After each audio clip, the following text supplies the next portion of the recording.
Welcome to Career Tools. This week, Post-Townhall professional response. The questions this cast answers are: what is the right thing to do after a company town hall? What is the right thing to say after a company town hall? And how can I use a company town hall to show my professionalism? So before we get started, we'll explain what a town hall is for those people in companies that were there called something else.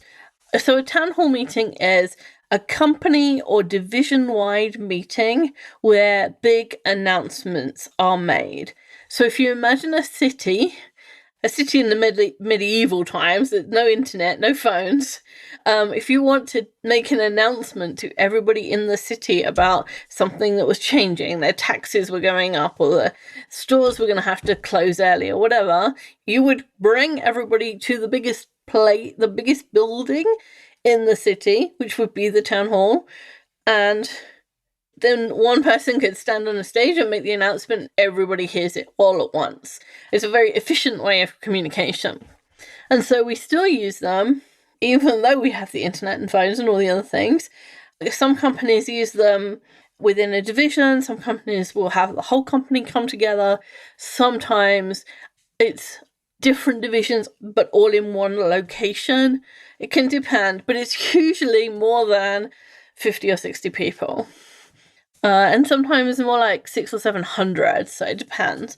Sometimes they're called all hands meeting, meaning all the hands, all the people need to come to this meeting.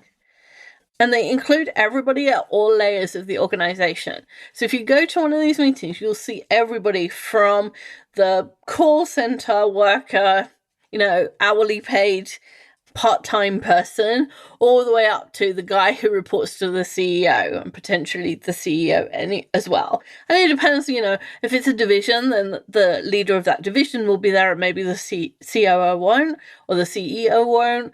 But in general, you expect in a town hall to see a really wide range of levels of people in the company, and a wide range kind of breadth-wise in terms of their jobs. They're a way for the company to ensure that everybody hears the same message at the same time in the same way. Because, if you're going to make an announcement that you are closing a particular location, you don't want one person to find that out and then there to be this kind of gossip. One person says, "Don't tell anyone I told you this." And, all of a sudden 500 people all know, in inverted commas, this piece of information, and after the first person the communication wasn't done well. It changes in the game that the Americans call telephone and we call Chinese whispers. So this is a way of telling everybody at the same time so you don't get that downside of communication where it gets changed every time someone else communicates it. And now they're often held by video rather than having the whole company assemble in one place. So if you work for a company that has sites all over North America, you might have one video that goes to everybody. Sometimes that's a video on your desk, on your laptop or your desktop. Sometimes you have to go to a big room, a conference room at your location, and it's shown to like 100 people at the same time. It's a very efficient way of communicating for companies, and that's why we see it a lot. And for us as individuals, it's a really easy way to show our professionalism. And showing our professionalism is one of the things that gets us promoted and more money. And everybody wants those. So what are we going to cover? All right. So in today's cast, we are going to cover making positive comments to your directs, and if you can't, get a new job. This is another one where we're being very bold. Absolutely. So start off, make positive comments. Now, it has been cool to be anti-establishment, basically since the first human beings invented an establishment, right? And it's true in companies today. Human beings like to make groups and then put labels on those groups.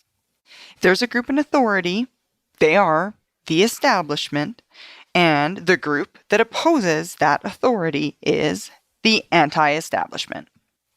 Now, perhaps that's overstating it, but The non-authority group often don't directly oppose the authority in a head-on, direct manner. Typically, they snipe and make comments and gossip in order to undermine the establishment itself. It's those kinds of negative comments that are made about somebody after they leave the room, the gossip that's spread about an individual who's unpopular, or the lip service that's paid to ideas in front of somebody's face, but behind everybody's back, everyone's slightly less supportive. It's those subtle things that are done to make somebody else's project late. Those types of behaviors. That's the cool group being cool, but just gently undermining the establishment, the group that is not them. And so what happens after a town hall is you go into this big room, or everyone watches the video, and you know that all of your team just saw the same thing. And as you come out, you can hear people making negative comments because the establishment or the in-group was on the stage making the presentation, and people want to distance themselves and put them in a different group. And the way they do that is they say something negative and wait for someone else to agree with them. And once the second person agrees, now we're a group. And so, if somebody is chosen for an award, you kind of hear, well, of course he got it, he's a suck-up, or I never wanted to be awarded anyway, The people who get awards is just, they don't do any work, When things go wrong, sometimes the AV goes wrong, sometimes the sound, sometimes somebody's not a great presenter, sometimes they're terrible slides, and you get things like, well, with the money they spend on those meetings, you'd think they'd work out how to use the AV. Or when the presentation is poor, you get, with all those charts, time moves so slowly. I stopped going to the actual meetings and started attending remotely, so at least I can multitask, because I haven't got time to listen to people do slides badly. People say negative things. Things that add no value. Exactly. Even if they weren't negative, even if they were neutral, don't say them anyway, because they're not adding anything useful to the conversation. But like your mother said, if you can't say something nice, don't say something at all. Exactly. Because it's better to be silent than it is to say something bad. That's the thing. And maybe you yourself have been the person that has said those things in the past. But having cynicism, being cynical, and having that negative view just doesn't change anything but make you unhappy. That's the only thing that it changes. And Mark sometimes will say, worrying is like a rocking chair. It gives you something to do, but it never gets you anywhere. And cynicism is exactly the same. It feels good in the moment to say something. It might make you feel like you're bonding with your team or you're building relationships with others. But long term, it changes nothing. And focusing on what's wrong with things all the time, having that negative outlook, makes you miserable. I was going to a Toastmasters meeting, a special training session a couple of weeks ago, and I was in the car with my friend.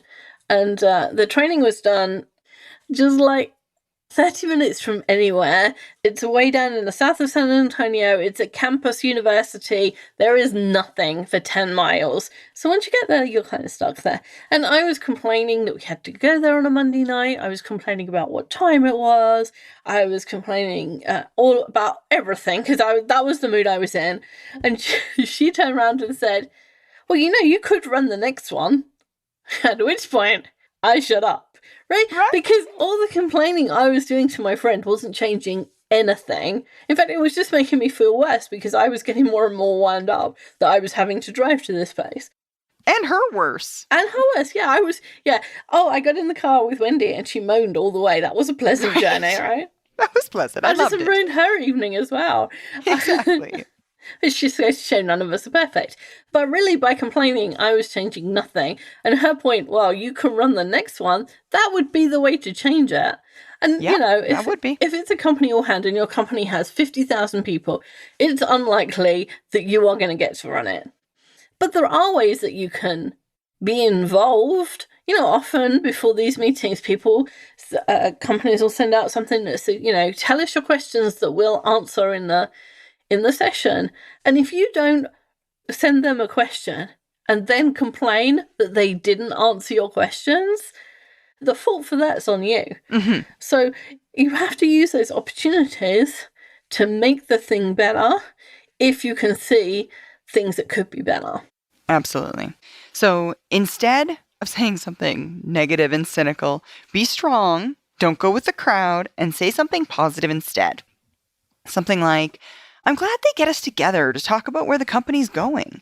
It shows us that they care about communicating those messages to us. Or, I'm not sure I understand the detail, but they seem pretty positive. Things seem pretty bad, but I'm glad they have a plan to address it. Or, things seem pretty bad, but I'm glad they told us. It's good to know what's coming. Something like, I thought Simone did a great job presenting about our part of the business. Or, Brian's award was pretty cool. Things like, I'm glad they shared it with us. I find it helpful to get another perspective on what we do. Or, I'm excited about that specific aspect of our new products. Things like that. Sometimes when we say negative things, we're doing it because we don't want to open ourselves up for criticism or cynicism. But there is a lot of things we can say that don't open us up in that way, but still are truthful and accurate. For instance, Sarah, you said, I'm glad they got us together to talk about where the company is going. It shows they care about communication with us. It doesn't say, I thought the right people were presenting. I thought we got the right information. The AV worked perfectly. They answered all my questions. There weren't too many slides. It doesn't say that any of those things were right. All it says is, I'm glad they got us together because it shows to me that they care about communicating with us. So if you're worried that by being positive, or at least by not being negative, you're opening yourself up to be criticized by others, just be a little bit more careful about what you say and think about the way that what you say can be interpreted and what actual words you're using. A lot of the time people hear what they want to hear, but if you use the right words, they can't hear those things. Exactly. And lots of it's tone as well. Yeah, oh, absolutely. You could say any of those things in a sarcastic tone, and it would not be the same. You have to have a good tone and a smile and say a positive thing. Something like, I'm always amazed at how many people work here that I don't know. That's something that is positive in every one of those large organizations. If you have a large town hall type meeting, you're seeing people that you don't even know work there. Or it's always good to see Steve. I talk to him all the time, but I rarely see him. And how many times is that true in large organizations? Right? We are emailing with people. We don't know what their face looks like, but we know them. Right. Yeah. So it's an opportunity to meet those people. Or the CEO dancing to the entrance music was so funny. Right? Just anything. If they're up there, if they're presenting to the organization, if they're putting themselves in front of the group, it's an effort being exerted by the organization. So acknowledgement of that effort. Yeah, appreciate the effort, even if the outcome isn't great. It's like having a 3-year-old. There you go. You've done the washing up. I'm really proud of you. Yeah, Thank exactly. you. I'm going to have to do all those dishes again. Exactly. But appreciate the effort. Right. Absolutely. So if you're a manager, you might guess that if you're going to be positive to your peers, you should be positive with your directs as well. And we've separated this into a special case because it's kind of for different reasons. So we'll explain. So managers who make negative comments about this kind of meeting are creating problems for themselves in the future. If Sarah and I are individual contributors in a company and we moan about the AV in an all-hands meeting, it doesn't particularly matter. I mean, it does matter. We're telling you don't do it. It's not going to snowball. Whereas if a manager does it, it snowballs. So let's say you come out of the meeting and one of your comments starts with the money they spend on these meetings, you'd think they'd figure out how to fix the AV. And you might not know, and you probably didn't intend it.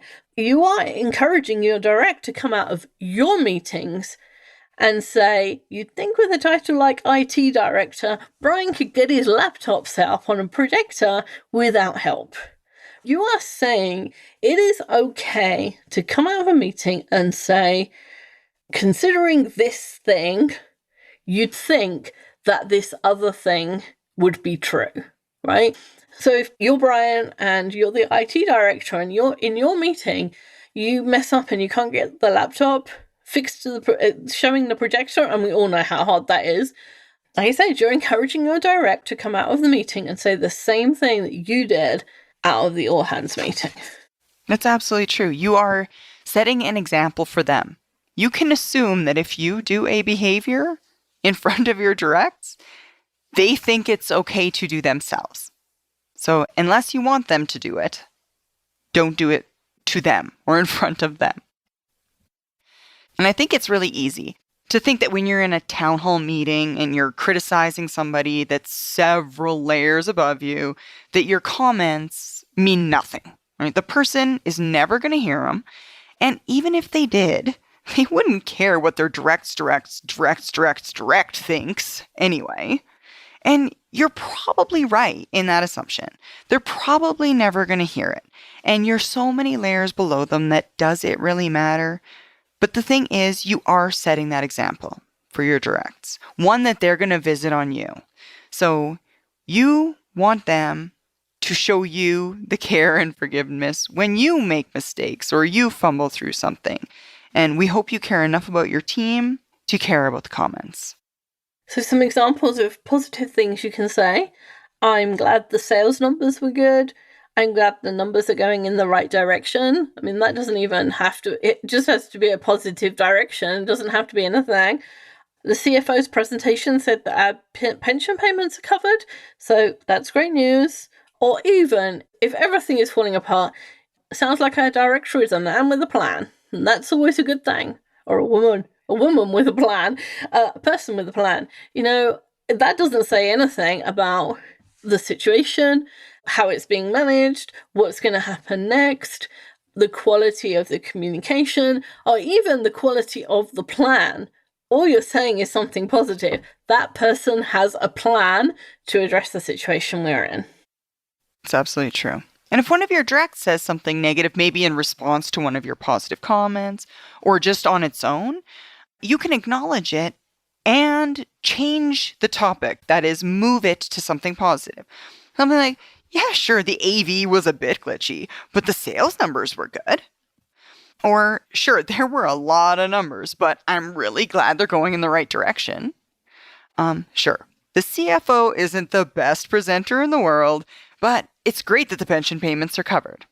Right? Or, sure, we're losing customers right now, but our director is the man with the plan. And some people are born pessimists. I was one of them. And it's harder for those people to even see the positive, let alone comment on it. So hopefully some of the examples we've given give you something to think about and just copy them. You just have to say the words. And if you're a manager, being positive and then moving past the negative stuff, you're teaching your directs the perspective you want them to have when things happen to you. So it's completely selfish, really, that you don't complain when you're at an all-hands meeting or a town hall meeting. If you're a manager, the reason you're not complaining is because you don't want your directs to complain about you. This reminds me, actually, Wendy, of our podcast on how to be encouraging. That was a Career Tools one we recorded not long ago. It's comments on performance evaluations when you get some big innocuous statement like, be more positive. That's what it means. It means saying statements like this versus just picking on the AV, turning it into something positive. Yeah, the reason we did that podcast is because so many people get things on their performance evaluation that says, be more positive. And that tells you, how do you do that? Well, this, like you just said, these are the things you say, and that's the classification of be more encouraging or be more positive. Mm-hmm. These are the behaviors that lead people to the conclusion that you are a more positive individual. And behavior is just behavior. You can do any behavior you like, and you know you can because you act differently in different situations. You absolutely do. So, don't confine yourself because you think you can't act in a different way. You can absolutely act in a different way. You may be choosing not to, but we would encourage you to choose to do so. And if you really can't, get a new job. Yeah, that's the answer. If you are so disenchanted and disenfranchised that you cannot possibly be positive, then it's time to start looking for a new job. You might think that you're still doing your job well, you're getting the work done, you're getting results, so it doesn't matter, but it does. The more disenchanted and disenfranchised you feel, the less effort you're making to being encouraging, to being positive, and your performance will degrade over time. You might even be put on a performance improvement plan or even fired due to these types of negative comments or the negative feeling that you spread to others on the team. Looking for a job when you've left under negative circumstances is way harder. And that's not to say it can't be done. I absolutely believe that everybody is employable. At least nobody is unemployable. That's what I usually say. I absolutely believe that everybody is employable. Everybody has a space for them in the workforce. And some things make your search harder. And one of those things is I left without another job. Because in the interviewer's mind, the only reason people leave without another job is because that they were either pushed or there was some really bad situation, and they were about to be pushed. And so when you go into the interview and you're saying to the interviewer, yeah, I'm great at all these things, there's this little negative thing in the back of their head that says, yeah, I mean, I believe him, but why did he leave his last job so suddenly? So, change jobs within the company. That's one way to get into a different space where perhaps there's a different mindset. Or leave altogether, but do it on your timetable. Leave when you want to, when you have another job that you're ready to go to. And that means until the point at which you walk through the doors for the last time, you have to be positive. You have to be part of the company. You have to be part of the team. Because if anybody gets an inkling that you're not, that's when you start to get into real trouble and then potentially get fired. If you really can't say anything positive, and I've been through this too, and I'm a million people have asked me questions in the time that I've been doing this about, this terrible thing is happening at my company, and it's amazing how terrible some of the things are that are happening in companies. There are things that are terrible in companies, and we don't expect you to stay in those circumstances. But what we do want you to do is leave on your own terms, in your own timetable. And if that means faking a smile or faking something positive for another 6 weeks, then do that. It's the least you can do while you're still being paid. Yes, yeah, that too, right? They don't stop paying you when you get grumpy. Otherwise, I'd never be paid. Yeah, that's the thing. Like, really, you're still getting paid, so they're still paying you for your efforts. One of the efforts should be keeping a positive outlook. So in summary, it might not be cool, but it's professional to be positive about the things that happen in your company. Colin Powell said, perpetual optimism is a force multiplier. And what that means is that optimism increases the power you've got, just like a lever increases the power of your arms. Why would you not want to have the additional power behind you of that optimism, of that positivity to help you be more effective in your position? And as Wendy said, I think we kicked off this podcast. Wendy said, these are the types of behaviors that get you promoted. Exactly. This reminds me of trucks. When trucks are on the freeway and they, I don't know what they call it, but one comes up really close behind the other one because the wind thing goes the second one doesn't use as much gas because the wind's going over the top and they get an advantage from being behind is it called a slipstream? It may be a slipstream. Just as you were saying that about optimism, that's what I was thinking. I was thinking optimism or being positive is like putting a truck in front of you so that you get the benefit of being right behind it. It's a slipstream. It's your energy is multiplied because of something that's not very difficult, of being a bit more optimistic, or even for some people being less negative. And the more things we can bring in that give us that slipstream effect, that give us that kind of oomph that we don't even have to provide for ourselves, the easier it is to be successful. Thanks, Sarah. Thanks, Wendy. That's all for this week. We'll be back next week with more guidance.